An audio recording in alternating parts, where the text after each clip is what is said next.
महात्मा गांधी और लाल बहादुर शास्त्री की जयंती आज। सीएम योगी ने अर्पित की पुष्पांजलि, दोनों के व्यक्तित्व को जमकर सराहा।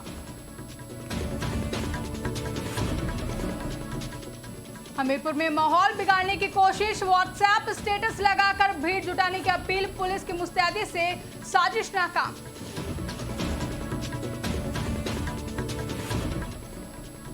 पद्म विभूषण पंडित छन्नूलाल मिश्र का निधन, 91 साल की उम्र में ली अंतिम सांस, पूरे संगीत जगत में शोक की लहर।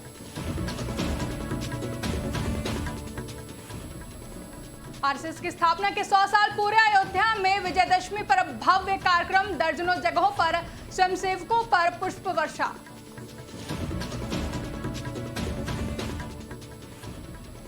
संभल में अवैध अतिक्रमण पर सख्त प्रशासन, गर्जा बुलडोजर कॉम्प्लेक्स बना छावनी, मौके पर भारी पुलिस बल तैनात।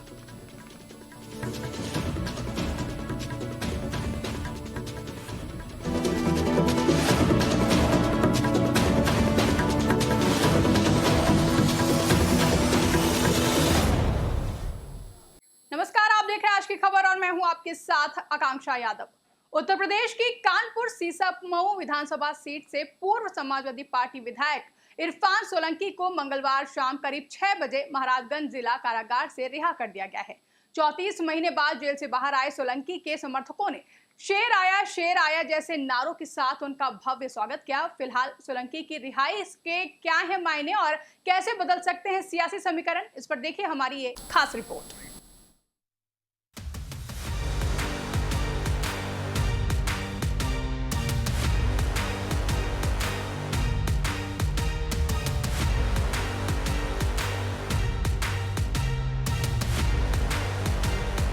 दो 2027 यानी कि उत्तर प्रदेश में सियासत की एक और महाजंग, वो जंग जिसमें हर राजनीतिक दल की निगाहें सत्ता के सिंहासन पर हैं।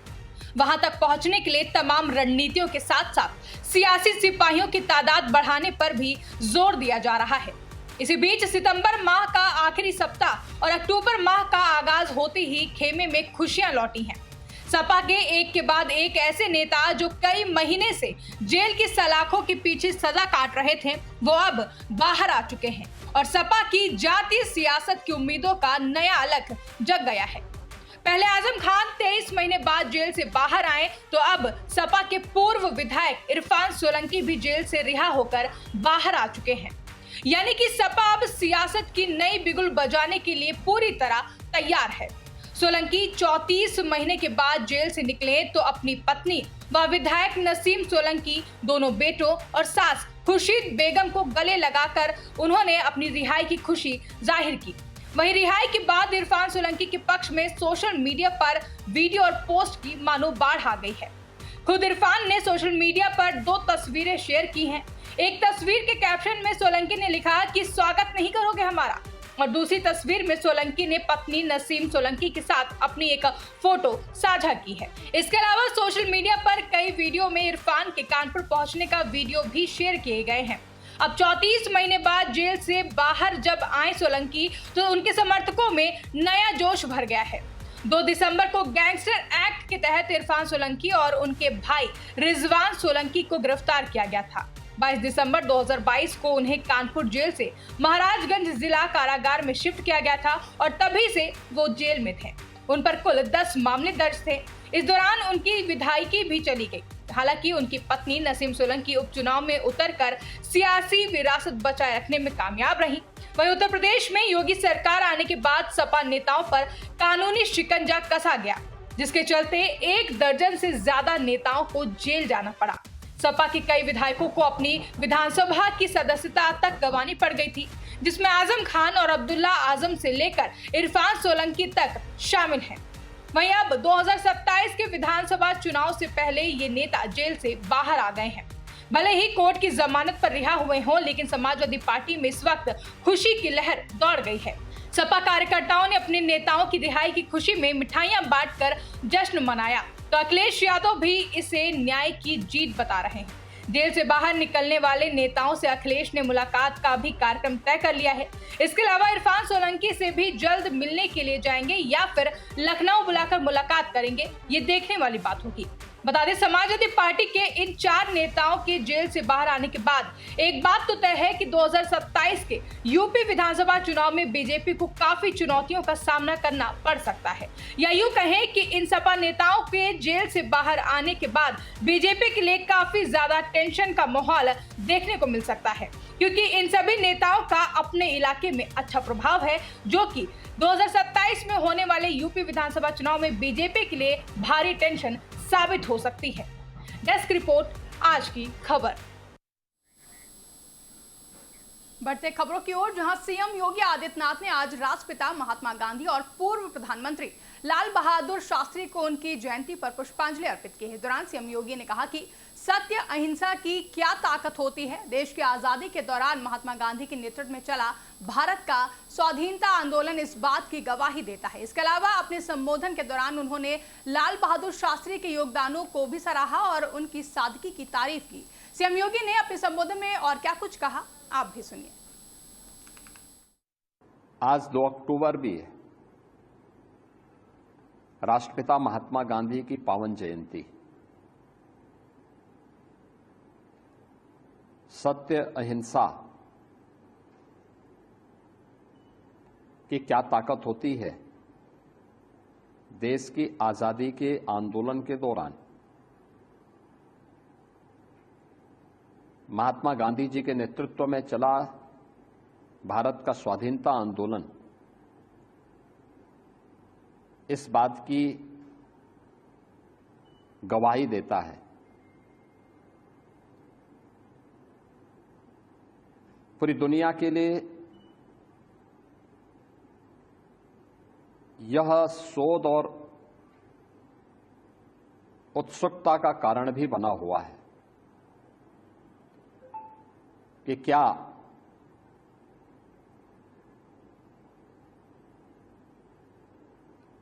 केवल सत्य और अहिंसा के मार्ग का अनुसरण करके ही आजादी पाई जा सकती है। लेकिन भारत ने वह करके दिखाया। आज मुझे बताते हुए प्रसन्नता है कि बापू के इस सपने को साकार करने के लिए स्वदेशी प्रधानमंत्री मोदी जी के नेतृत्व में देश और दुनिया के लिए एक मॉडल बन रहा है और भारत की ताकत का एहसास कर रहा है।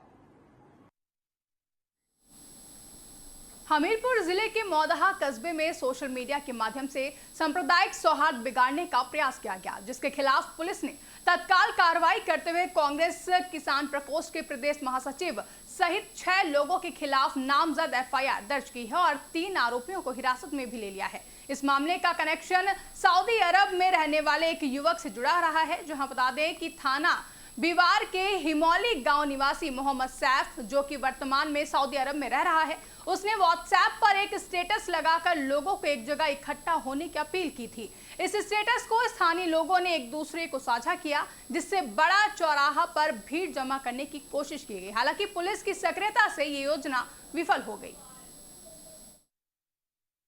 दिनांक 29/9/2025 को विभिन्न सूत्रों से थाना मौदहा को यह सूचना प्राप्त हुई कि कुछ लोग बिना परमिशन के झूठी अफवाहें फैलाकर कोई प्रोसेशन निकालने जा रहे हैं।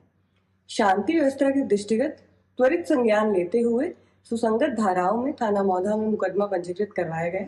अग्रिम विधिक कार्यवाही की जा रही है। पद्म विभूषण पंडित छन्नूलाल मिश्र का मिर्जापुर में 91 साल की उम्र में निधन हो गया। जहां शास्त्रीय गायक पंडित छन्नूलाल मिश्र लंबे समय से बीमार चल रहे थे और इसी वजह से वो मिर्जापुर में अपनी बेटी के साथ रह रहे थे। पिछले दिनों माइनर हार्ट अटैक के बाद उन्हें बीएचयू में भर्ती कराया गया था, जहां से ठीक होने के बाद 1 हफ्ते पहले वो मिर्जापुर चले गए थे। वहां वो रामकृष्ण मिशन हॉस्पिटल में चिकित्सकों की देखरेख में रह रहे थे। फिलहाल आज सुबह करीब 5 बजे पंडित छन्नूलाल मिश्र के अंतिम संस्कार को लेकर के उन्होंने सांसें ली और उसके बाद अंतिम संस्कार की तैयारियां की गई। वहीं पंडित मिश्र के निधन से संगीत जगत और काशी वासियों में शोक की लहर है।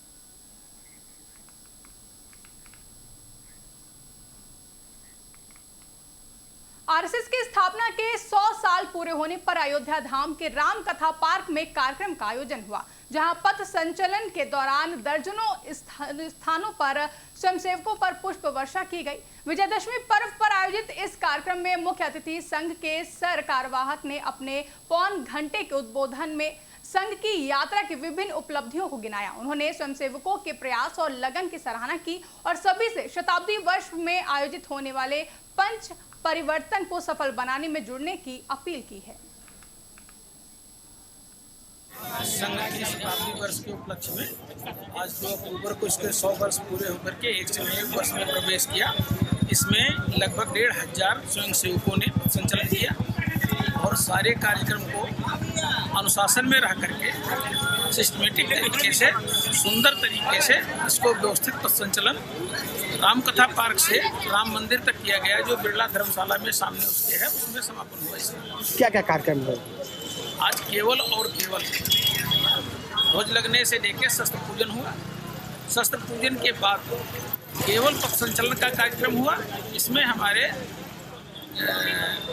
श्री दत्तात्रेय भोसले जी सरकार्यवाह का उद्बोधन हुआ। इतने ही कार्यक्रम आज रेडियो पंचायत से रिटायर होकर और फिर सेवा दे रहे हैं बराबर। हमारे यहाँ लोगों में बहुत उत्साह है और मोदी जी, योगी जी ने जो काम कर दिया मंदिर के लिए, उससे जो है हमारा स्वाभिमान जगा है और हमारा देश विदेश सब जगह गर्व से सीना हमारा ऊंचा हुआ है। ये बहुत बड़ी बात है। आज उत्सव मना रहे हैं आप लोग, क्या क्या कार्यक्रम? आज उत्सव मना रहे हैं। हमारा जो है 101 साल पूरा 101वें साल में ये संघ का जो है वो चल रहा है और विजयादशमी आज है। विजयादशमी के समय में हमारा शस्त्र पूजन का कार्यक्रम हुआ। इसके बाद पथ संचलन। संभल जिला प्रशासन ने संभल में तोड़फोड़ अभियान चलाया। इस दौरान इलाके में भारी पुलिस बल तैनात किया गया। अभियान को लेकर संभल एसपी के बिश्नोई ने कहा कि अवैध निर्माणों को तोड़ने के लिए 30 दिनों का समय दिया गया था। 30 दिन बाद भी जब इनके द्वारा इसे नहीं तोड़ा गया तो प्रशासन ने इसे खुद तोड़ने का निर्णय लिया। उन्होंने कहा कि ये एक अवैध निर्माण था और इन्हें पर्याप्त समय भी दिया गया था। वहीं मामले पर संभल डीएम डॉक्टर राजेंद्र पेंसिया ने बताया कि जिले भर में अतिक्रमण के खिलाफ कार्रवाई लगातार जारी है। ये तालाब की जमीन है जिस पर अवैध मैरिज पैलेस बना है और अब इसे तोड़ा जा रहा है। पूरे जनपद में लगातार अतिक्रमण के विरुद्ध कार्रवाई हो रही है और हमने धारा 67 के अंतर्गत जो गाटा संख्या 691 है उसकी 2310 वर्ग मीटर लैंड जो तालाब की भूमि है, जिसमें एक बहुत बड़ा मैरिज पैलेस बन रखा है, तो इसके ध्वस्तीकरण का आदेश तहसीलदार ने लगभग 1 महीने पहले दिया था। इसके बाद कहीं किसी प्रकार की कोई अपील नहीं की गई, तो 30 दिन के बाद जो ध्वस्तीकरण की कार्रवाई है आज के दिन की जा रही है। जनपद संभल के थाना असमौली के राय बुजुर्ग गांव में यहाँ पे एक तालाब की और खाद के गड्ढों की जमीन है, उसमें 30 दिन के समय इनको दिया गया था। 30 दिन का समय गुजर जाने के बावजूद भी इनके द्वारा जब नहीं तोड़ा गया है तो प्रशासन के द्वारा निर्णय लिया गया है कि इसको स्वयं तोड़ा जाएगा। ये एक इलीगल कंस्ट्रक्शन था और पर्याप्त समय इनको दिया गया है। पुलिस व्यवस्था की यहाँ चाकचौबंद है, ड्रोन से निगरानी रखी जा रही है और आसपास के जितने भी गाँव सब में पहले मुनादी भी करा दी गई थी। शांति व्यवस्था व्याप्त है, किसी प्रकार की समस्या नहीं है। हिंदुस्तानी शास्त्रीय गायक पंडित छन्नूलाल मिश्र का 89 साल की उम्र में मिर्जापुर में निधन हो गया है। उनके निधन से संपूर्ण संगीत जगत में शोक की लहर है। मिश्र के निधन को लेकर लोक गायिका मालिनी अवस्थी ने कहा कि पंडित छन्नूलाल मिश्र का निधन शास्त्रीय संगीत जगत, खासकर काशी और भक्ति एवं शास्त्रीय संगीत की उस विधा के लिए बहुत बड़ी क्षति है जो जन जन से जुड़ी हुई है। और क्या कुछ कहा आप भी सुनिए। जी, पंडित छन्नूलाल मिश्र जी का जाना बहुत बड़ी क्षति है पूरी भारतीय संगीत के लिए, काशी के संगीत के लिए और उस पूरी भारतीय संगीत परंपरा के लिए जिसमें भक्ति है, अध्यात्म है, रस है, माधुर्य है और एक ऐसी शैली है जो सीधे श्रोताओं के साथ एक तादाद में स्थापित कर लेती है।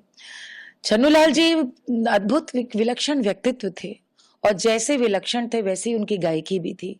उनकी गायकी में गाते हुए बोलना, बोलते हुए समझाना, वे क्या गा रहे हैं इसके बारे में विस्तार से समझाना।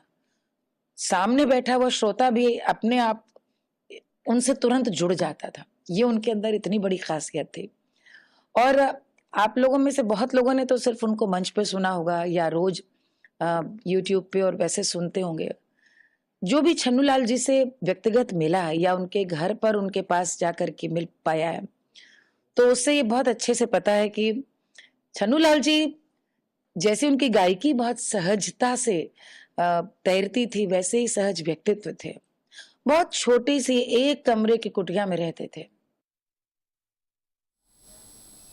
उत्तर प्रदेश सरकार द्वारा चलाए जा रहे अभियान मिशन शक्ति 5.0 के तहत औरैया में एक 12वीं कक्षा की छात्रा को प्रतीकात्मक पुलिस अधीक्षक बनाया गया। जहां निजी स्कूल की छात्रा मानवी शुक्ला को पुलिस अधीक्षक कार्यालय काकोर में एसपी की कुर्सी पर बैठाया गया। वहां आए फरियादियों की समस्याओं को मानवी ने ध्यानपूर्वक सुना और कई समस्याओं का मौके पर ही निस्तारण भी किया गया। बता दें, मानवी ने कहा कि ये उनके लिए गर्व का पल है। मानवी ने कहा कि समस्या करके बहुत सारे लोग यहाँ आते हैं और लेकिन आपको उनसे क्रॉस प्रश्न करके ये पता लगाना चाहिए कि वो सच में पीड़ित हैं भी या नहीं।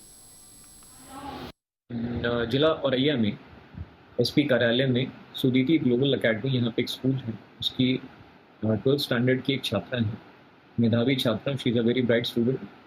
उनको एक दिन के लिए यहाँ पे एसपी के पद पर कार्य करने का मौका दिया गया। यहाँ पे उनके द्वारा जनसुनवाई की गई, कई लोगों की समस्याएं सुनी गई और मौके पर ही कई समस्याओं का निस्तारण भी किया गया। ये मिशन शक्ति फेज़ 5.0 के अंतर्गत कार्यक्रम का आयोजन किया गया है। इसमें महिला सुरक्षा के साथ साथ महिला सशक्तिकरण के लिए जो संदेश देना है, उसका ये बहुत बड़ा उदाहरण है।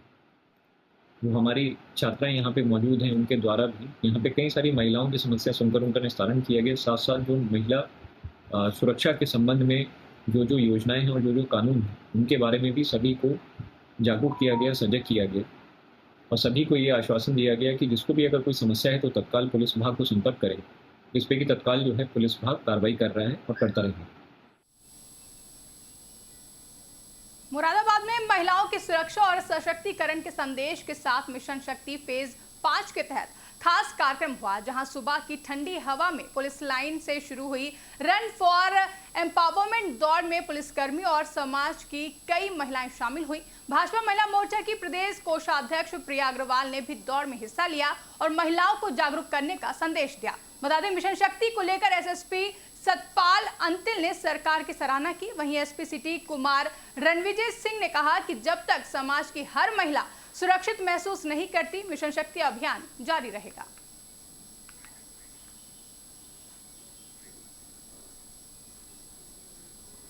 फिलहाल के लिए खबरों में बस इतना ही। ऐसी ही तमाम बड़ी खबरों के लिए आप देखते रहें आज की खबर।